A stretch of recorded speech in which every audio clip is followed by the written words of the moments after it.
আমি চুল কাটি এর ইংলিশ তো আমরা সবাই জানি, আই কাট হেয়ার। কিন্তু আমি চুল কাটাই এর ইংরেজি কী হবে? আমি কাপড় কাচি এর ইংলিশ তো আমরা সবাই জানি, আই ওয়াশ ক্লোথস। কিন্তু আমি কাপড় কাচাই এর ইংলিশ কী হবে? কি এরকম প্রশ্ন মাথায় আসে না?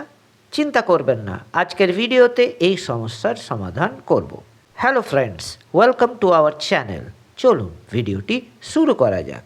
যখন আমরা নিজে কাজ না করে অন্যকে দিয়ে কাজ করিয়ে নিই, তখন ইংরেজিতে ব্যবহার করতে হয় হ্যাভ অথবা গেট।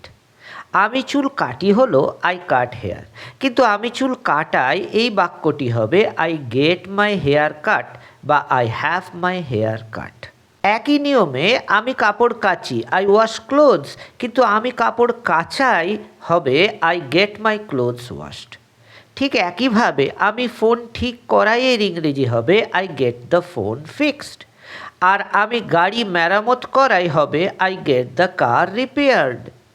এবার আপনার পালা। এই নিয়মটা যদি বুঝে থাকেন তবে ঝটপট কমেন্ট বক্সে লিখে জানান আমি আমার বাড়ি রং করাই এর ইংরেজি কী হবে। ইংরেজি শেখার এমন সহজ ভিডিও আরও দেখতে এখনই চ্যানেলটি সাবস্ক্রাইব করুন। বাই।